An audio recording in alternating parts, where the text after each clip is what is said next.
أعوذ بالله من الشيطان الرجيم بسم الله الرحمن الرحيم الحمد لله رب العالمين بارئ الخلائق أجمعين وأفضل الصلاة وأتم التسليم على الرسول المسدد والمصطفى الأمجد حبيب إله العالمين أبي القاسم محمد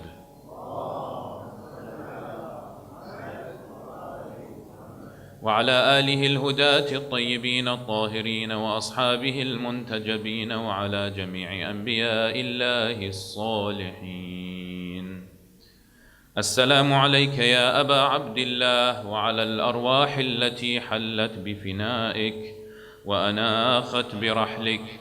عليك مني سلام الله أبدا ما بقيت وبقي الليل والنهار، ولا جعله الله آخر العهد مني لزيارتكم أهل البيت.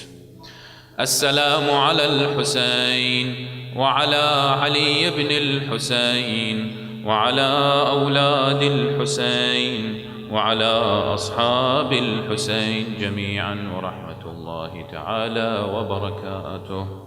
قال الله تعالى في محكم كتابه الكريم بسم الله الرحمن الرحيم والذي قال لوالديه أف لكما أتعدانني أن أخرج وقد خلت القرون من قبلي وهما يستغيثان الله ويلك آمن إن وعد الله حق فيقول ما هذا إلا أساطير الأولين أولئك الذين حق عليهم القول في قد خلت من قبلهم من الجن والإنس إنهم كانوا خاسرين. Respected sisters and brothers, Assalamu alaikum wa rahmatullahi ta'ala wa barakatuh. Today is the 9th night of the holy month of Muharram al-Haram, and we continue with our series of reformation, al-Islah, the ultimate goal of Imam al-Hussein alayhi salam. And we believe that reformation can only happen through change within. Today, inshallah, we will be talking about parenting, because we have in our society many instances where, alhamdulillah, successful parenting has occurred. Yes?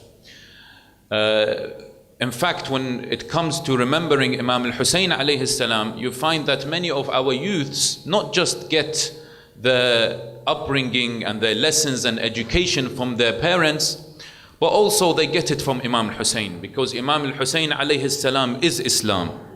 He gives the youth confidence, he gives them iman and strength so that they can carry until next Muharram. However, certain parents have unfortunately faced challenges to their children's upbringing. And some parents have faced some trials. Unfortunately, we hear in the community that there are certain youths who have left Islam. We hear in the community that there are certain sisters who have stopped wearing hijab. Yes? We find that certain youths have stopped praying. And there are many instances of such cases. So it is important for us in these holy months, in these holy days, to try to find out what is the problem and provide certain solutions, so that we give certain solutions for the parents to give rise to good mu'mineen in such a corrupted society we have in the West. So inshallah, today we will be given certain suggestions in regards to parenting. Now, before that, Allah subhanahu wa ta'ala in chapter 46 verses 17 and 18, He gives us a particular scenario, a scenario of a youth who has been brought up by parents who are very believers of Allah subhanahu wa ta'ala. They are mu'mineen, and they were very anxious parents. They are always caring about their son. They are always wanting the best for him, and they were very strong personalities, and they really wanted the best for their parents. However, the son rebelled, and he left the religion of Islam, and Allah subhanahu wa ta'ala gives us a particular scenario of that. And inshallah, we're going to take this and identify two issues. One is the dangers, and this is a message to the youths who have rebelled against their parents, that Allah subhanahu wa ta'ala describes you as one of the khasireen. Yes? You are one of the losers, and we'll explain why. And number two, maybe we should take lessons as parents into how we should approach parenting. So what does Allah subhanahu wa ta'ala start in this particular verse? He says, وَالَّذِي قَالَ لِوَالِدَيْهِ أُفٍّ لَكُمَا. And he who says to his parents, woe to you, right? Uff comes from, is something very dirty. In fact, the base of, the root of that particular word is the dirt under your nails. Yes, it's very dirty. So he says dirty things to his parents, and he says uffin lakuma. And the exegesis of this particular verse says that the parents were quite believers of Allah subhanahu wa ta'ala. They worked hard to raise their son in the best possible way, and also they were quite emotional. They were always on edge, always pressurizing. Have you prayed? Have you done this? You know, have you woke up for Fajr, for prayer, etc. Always on edge, wanting to make sure that their kid is raised up in the best possible way Islamically. Yeah, and certain parents might relate to this.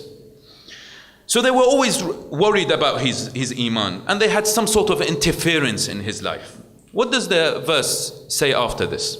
He says, أَتَعِدَانِنِي أَنْ أُخْرَجَ وَقَدْ خَلَتِ الْقُرُونُ مِنْ قَبْلِي. So this is, the son says, أُفٍّ لَكُمَا, right? He says, uff for you.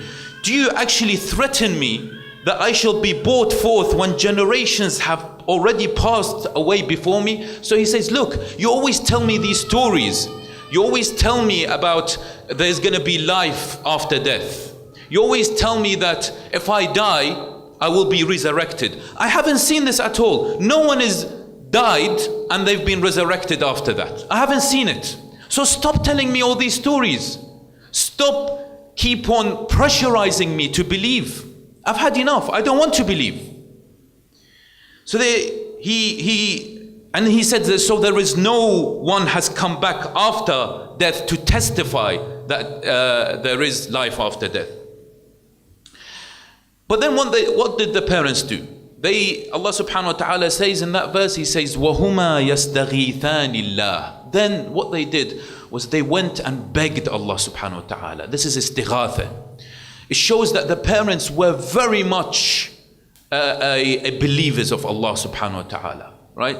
And so therefore they went back to Allah subhanahu wa ta'ala and they start begging Allah. And they were telling him, oh Allah, please, we beg you, help us. Our son is gone astray. He has betrayed us. We have spent all these years trying to raise him up in the best possible way. And we're always very anxious about him. We always care about him. We always ask about him. Have you done this? Have you not done this? Why haven't you done this? Why haven't you not done this? We've always cared about him. And look at what's happened at the end. He's told us, Uffin lakuma. He's left us and gone. Oh Allah, help us, please. Yastaghithani Allah. And then they reach a stage of anger. They reach a stage of desperation. And they go back to their son, and what do they say? They say, Waylak. Waylak is some sort of a screamer. You scream at them. They screamed at their son. They said, Waylak, Amin, believe. We've told you everything about Islam. We've raised you in the best possible way. Why don't you believe? Amin. Inna wa'adallahi haqq. Surely the promise of Allah is true. Why are you not believing? So they are distressed, they are depressed, they're extremely sad to see that their son has gone astray. And sometimes You see that certain parents will say, well, why don't you become like X, Y, and Z? Look at X, Y, and Z in the community. Their parents are so proud of them, and they start comparing with other individuals. Yeah? Look at this person, he's become such a nice guy. Right? Why don't you become like him? He's an example you should follow. So then they start to compare. What does he say? The boy that has gone astray, he says, فَيَقُولُ مَا هَذَا إِلَّا أَسَاطِيرُ الْأَوَّلِينَ. He says, oh, come on, stop these stories. Stop all this rubbish that you keep on telling me. There's nothing but stories of the ancients. إِلَّا أَسَاطِيرُ الْأَوَّلِينَ. All this is أَسَاطِيرُ الْأَوَّلِينَ. I've had enough of this. Leave me alone. What does Allah subhanahu wa ta'ala say at the end? أُولَٰئِكَ الَّذِينَ حَقَّ عَلَيْهِمُ الْقَوْلُ فِي أُمَمٍ قَدْ خَلَتْ مِنْ قَبْلِهِمْ مِنَ الْجِنِّ وَالْإِنسِ إِنَّهُمْ كَانُوا خَاسِرِينَ.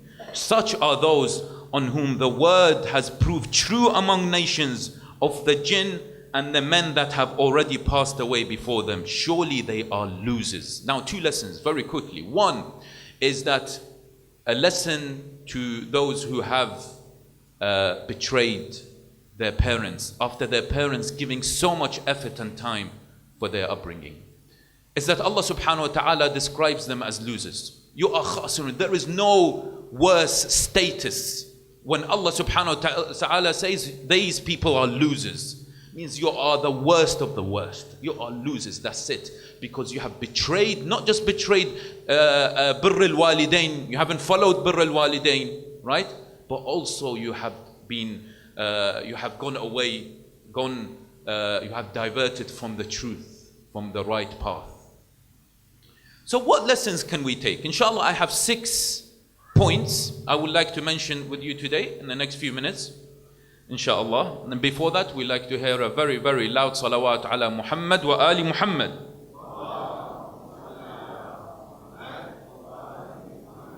So point number 1, what we can learn from this verse is perhaps we shouldn't, as bringing up children, and by the way, all these 6 points are mainly referring to children and slightly, the youths that reach the age of 12, 13, 14, 15 and stuff.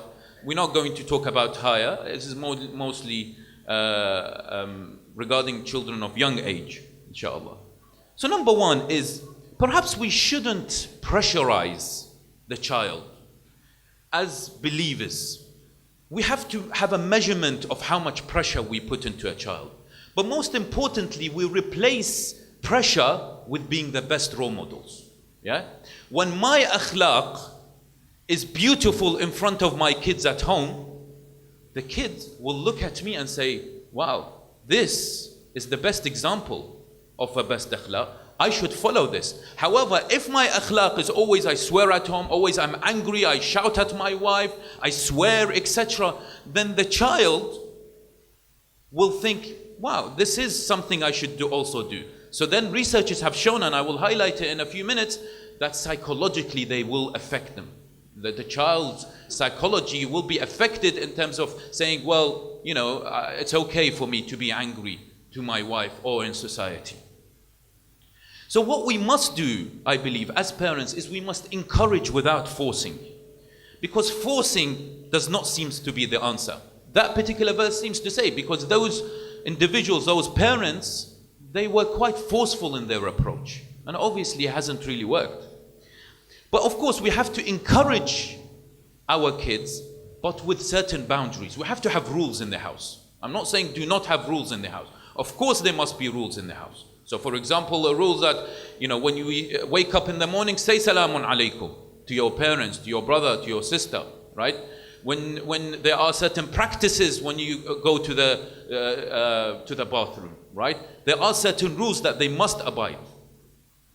But there is a limit to the pressure that we put on the children. And certain people say that it is perhaps not advisable that we force them too much before taklif. Perhaps the best thing to do is be the best role models in front of them. So for example, when it's salah time, Remember, when it's salah time, when it's the time for prayer, I say it's salah time now. We switch off TV, switch off the phone, put the sajada on and start to pray. And they slowly come to you. I have a daughter who's 1.5 years old. And you can relate to that if you have a brother, sister, or even a child at that age. And you see them that you've never forced a 1.5-year-old. I've never forced a 1.5-year-old, I'm taking her, come and pray. But when I pray, and you've seen that with kids, they see him come and take the turba, she wants to come and take turba, and she just sujood and ruku' and with me. Because we are our role models to them. Right? They always see us, and they always look up to us. So whatever I do at home, they will follow. Yes? So we're supposed to attract them with salah. And we remind them of their duties, but with the right manner, with the right akhlaq, with the right approach. And we'll talk a bit about that, inshallah. So the issue is that there has, as I said, been studies about being the role model at home and how that affects the children. And there is a person in 1977 called Albert Bandura, who came with a theory called social learning theory. He says that people learn from one another via observation, imitation, and modeling. And our self-worth is developed by how others who deem attractive, like the parents, powerful, influential, and similar interact with us. So let me give you an example. He says, if a child lives with criticism every time, you criticize a child, why did you do this? You stupid boy, why did you do that? Right? The child will have inferiority complex. This is proven study, this is not from me. If a child lives with constant overreaction to things, he spilled some water on the floor. What have you done? You spilled water, juice on the floor. So what's the problem? Or you broke a plate. So what? The child's reaction, remember, is different to our reaction. Child will think 200 times more. This is a catastrophe if you overreact. Shouting, etc. every time, child will live with lack of tolerance in their youth days. If a child lives with too much discipline, remember, too much pressure, child will take life very seriously. And if they fail, they will become depressed. And how many of our youths are depressed these days? If a child lives in a house with money being important, always think about money. Always negotiation between the house and the husband and the wife is about money. Always the conflict is about money. We talked about yesterday that one of the biggest conflicts you find in a husband and wife is about money and poor communication. Why are you spending so much on this? Why are you spending on the credit card, etc.? Or the other way around, of course. Then the child will give importance to wealth and money in their life. And finally, if a child lives in a home where the parents constantly fight, it will grow that it's okay to fight with husband and wife and has negative view on marriage. So he says, okay, in the future, I can fight with my wife or my husband or whatever, and gets a skewed image of marriage. So the most important thing is we practice with the best akhlaq. If we are the real mu'mineen, we have to practice it inside the house. And one very important point that we all must do is that in the issue of being role models, is that how can I expect, as a mother, have bad hijab when I go out, I have bad hijab, and I expect my daughter to have good hijab. How is that possible? Yeah? How can I expect my child to pray on time when it's salah time? It says Allahu Akbar when it's salah time, if I don't pray on time. How can I expect my child to have the best of akhlaq if I keep on shouting and saying certain words at home which are inappropriate? So that is the point here. We have to be the best role models. First of all, we have to change within, so that it can reflect on our children. Point number 2 is communication. See, the thing is that studies have also shown as well that children without proper communication with their parents also have serious problems developing in the future, have social problems. So when kids come back from school, right? Or you as a parent come back from work and you pick up your kids or whatever, right? Usually either, you go on your phone and the kids want to talk to you, but then it's not appropriate because one is on the phone, right? Let us try to, I've tried to emphasize on the issue of phones here throughout my lectures, because I see that for me, myself, we sort of quite addicted to our phones and WhatsApps and all the social media. So let's leave our phones and talk to the kids, have a conversation. One of the important things to ask is not how was your day at school today, but what was the most important thing you did at school today? Because I don't know if you relate. When I ask my kids, my son specifically, I ask, how was it today at school? Yeah, it was okay. That's the answer I get, right? But I've tried it now that I'm asking him, what was the most important thing in your day today? How was it? Identify one thing that was really good today. And so he comes with, perhaps sometimes says lunchtime, and then have a conversation. Okay, what did you have at lunchtime? Yeah? Try to continue that development, that conversation, that communication with the kid. Let's all learn words of encouragement. Yeah? That's great. Excellent. MashaAllah. May Allah subhanahu wa ta'ala reward you. If a kid, and usually kids come to their parents and tell them, oh, look, Baba, look, Mama, I've done this. Look, I've drawn this. Say, oh wow, mashallah, that's great. This is you give them a sense of encouragement. You boost their confidence in life. Yeah? If you're angry about a behavior on an incident, they were naughty, for instance, then don't attempt to communicate until you actually calm down. Yeah? And then later on ask them, what did you do that was wrong? Things like this. Be an active listener. We should hear them talk. Let's hear them talk. There is a book, very good book, which I highly recommend everyone to read. It's called How to Talk So Kids Will Listen, and Listen So Kids Will Talk. It's one of the best parenting books out there. It's by Adeli Faber. Number 3 is we must always try to teach them to have dhikr of Allah subhanahu wa ta'ala, to do dhikr of Allah in every aspect of their life. Yes? When they see something beautiful, they say, MashaAllah. It's just a phrase. Why don't they do salawat every time? You encourage them to do salawat. Sallu ala Muhammad wa ali Muhammad.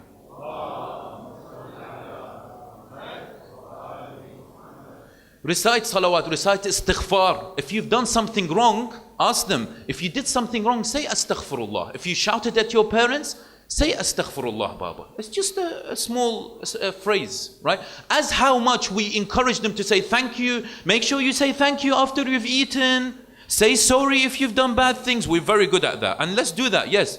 But why don't we encourage them to do dhikr of Allah subhanahu wa ta'ala? Just before we eat, let's do a dua together. Shukran lillahi ala hadhihi ni'mah. We thank Allah subhanahu wa ta'ala for this ni'mah. Yes? And one very interesting thing that I've heard a particular scholar say is read out loud Tasbihat al-Zahra in front of your kids. When you finish salah, it's recommended to read Tasbihat al-Zahra, yes? So read it out loud. Say Allahu Akbar, Allahu Akbar, Allahu Akbar, Alhamdulillah. So they hear the Allah subhanahu wa ta'ala's name in the house. Number 4 is more involvement from the fathers. Now this is very, very important, because I have been involved in certain organizations that do activities for families and stuff. And unfortunately, I must say this, that I see a lack of involvement of the fathers in attending these events and things like that. Usually there's a higher attendance from the mothers. And this is obviously not, inshallah, not to generalize. There are very good fathers that, always care, but it's important that fathers do get involved in parenting.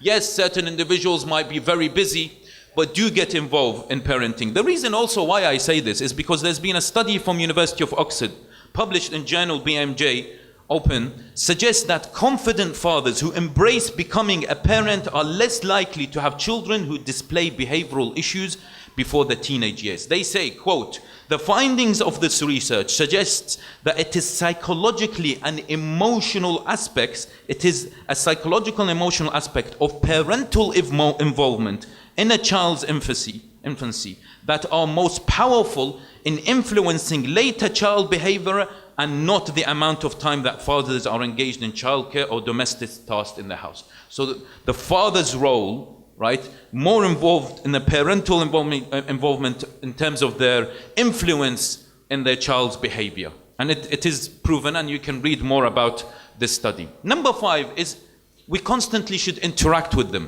and give them activities to do at home. Not just sit down and do homework and watch TV. No, give them chores to do. It's not me who's saying this. Again, another study. In the Harvard Grant study, the longest running longitudinal study in history, is spanning for 75 years until present and counting. From 1938 until now, they've taken parents and they've done a study into how to actually bring up children and some other things as well. And the researchers identified, amongst other things of course, that children are more successful if they do chores at home. For example, bring it to Islamic activities, ask them to put the salah mat, the sajjada out. Say, salah time. Come on, take the sajjada, know where the sajjada is, know where the turba is, right? And involve them in house chores. The study shows that it gives them success in life. And of course also encourage them to do the adhan. Come on, do the adhan. Let's do the aqama, let's do the adhan.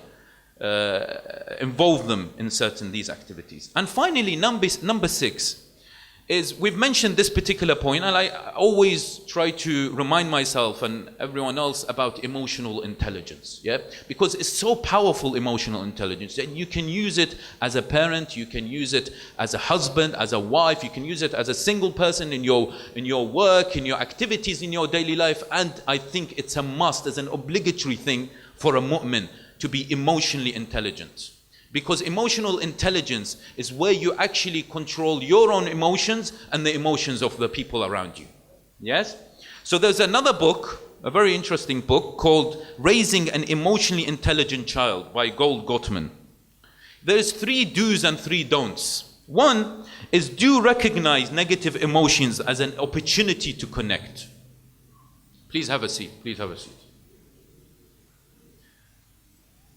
صلوا على محمد وآل محمد.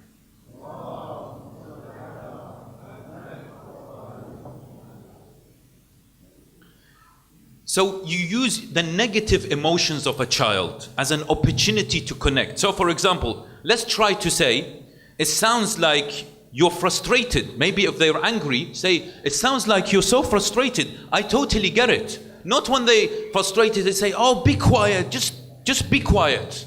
Go to your room, shut the door. No. Let's try to say, it sounds like you're frustrated. I totally get it. Oh, you seem so angry right now. Is it because Allawi took your toy? Yeah, is that because I completely understand why you're angry? All helps in their psychology. And don't punish, dismiss, or scold your child for being emotional. Emotions is part of their being. Number 2 is, do help your child label their emotions. When they're emotional, label them. Say, I can sense you getting upset here. You can sense them. You can say, I can sense you getting upset. Or it sounds like you're really hurt. Don't convey judgment or frustration. So we ask questions, seek understanding, convey to them that you are on their side or support them. Right? Just don't do that. Don't seek to understand what, because they're in an emotional sense. You know, they're children. They don't think like us. Number 3 is, let's set limits and problem solve. Remind them that all emotions are acceptable, but not all behaviors are acceptable. All emotions are acceptable. Getting angry is fine, crying is fine, laughing is fine. It's okay. But not all behaviors are okay. So for example, you say, I understand you're upset, but hitting is not okay. How can you express your feelings without hitting next time? Yeah? Let's not and don't underestimate your child's ability to learn and grow. Give them confidence. Challenge them to reach from within. And what I always encourage myself to do is have a debate with them, because we tend to underestimate our children. Have a debate. Say, what do you think about this? Say, well, you'll see a beautiful saying from them. Sometimes the best of sayings you get from children, and you won't get from adults. The best of sayings you get from children.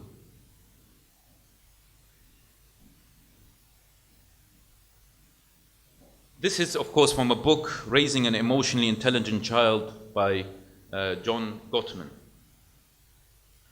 Today, inshallah, we like to finally, we like to end with remembering Ali al-Akbar. Today is his night. And when we look back at Imam al-Hussein alayhi salam, we find in Karbala that he was the best of parents. Yes? And they are our role models. If we all become Hussainis, not just we become the best of mu'mineen, well, we become the best of parents, we become the best of husbands, we will become the best of wives. His eldest son was called Ali al-Akbar. He was the mirror image of his great-grandfather, Prophet Muhammad. But notice that he had never seen Rasul sallallahu alayhi wa alihi wa sallam. So Hussein strived that Ali will also be the reflection of Prophet's character. Because a lot of people said, we can see Rasul sallallahu alayhi wa alihi wa sallam in front of us when he was a youth. They saw the Rasul in Ali al-Akbar. Later it was Hussein who would look to Ali Akbar if he wanted to remember Prophet Muhammad sallallahu alayhi wa alihi. It was this Ali Akbar that was by Hussein's side in Karbala. He was the one who said, death is not to be feared if we know our truth. And he was the first from his family to offer his life for battle.